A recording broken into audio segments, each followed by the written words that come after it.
Сәлеметсіздер ме, құрметті 5-ші сынып оқушылары?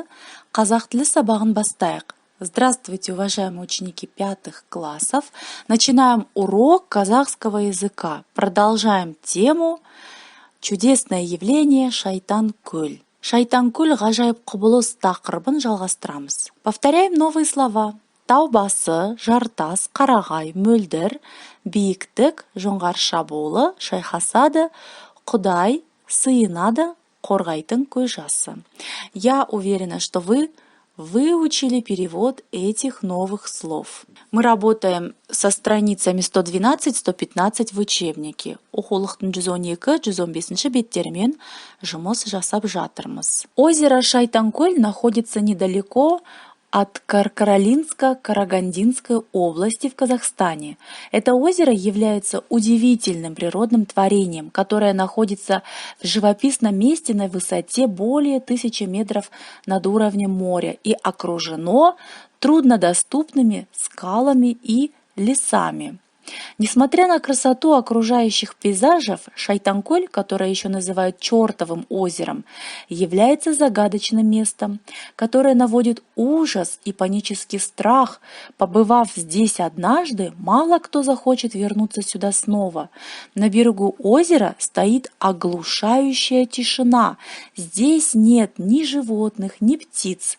Местные жители стараются покинуть озеро до наступления темноты, поскольку свято верят, что здесь творится чертовщина и водятся ведьмы и русалки. Считается, что воды озера Шайтанкөл затопили потухший много веков назад вулкан, который являлся единственным в Центральной Азии. Само по себе озеро небольшое, к тому же отсутствуют источники и реки, которые бы его наполняли. Удивительно, но уровень воды в этом озере никогда не меняется, несмотря на проливные дожди, таяние снегов или длительную летнюю засуху.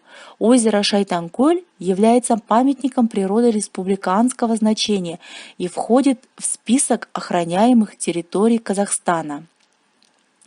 Даже не верится, что в наш век научного прогресса и информационных технологий данное озеро толком не изучено.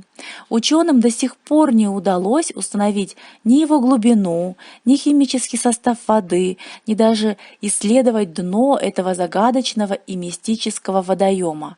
Здесь следует отметить, что попытки изучить Шайтанкөл все же предпринимались, но кажется, что само озеро не хочет, чтобы его тайны были раскрыты.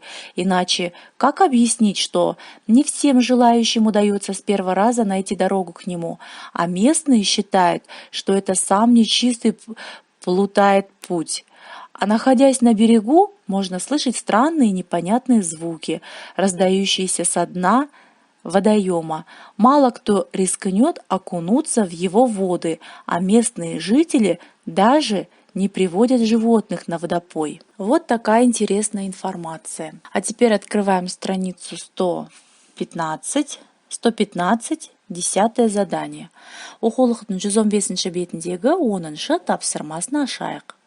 Суретті пайдаланып, Шайтанкөл туралы шағын сипаттамалық мәтін құра. Составьте небольшой текст по картинкам. Я думаю, 4 предложения об озере Шайтанкөл будет достаточно. Итак, задание в тетради. Открываем тетрадь, записываем сегодняшнее число, 10 задание и составляем 4 предложения об озере Шайтанкөл. Дәптерімізді ашып, бүгінгі күнді жазайық. 10-шы тапсырма дейміз.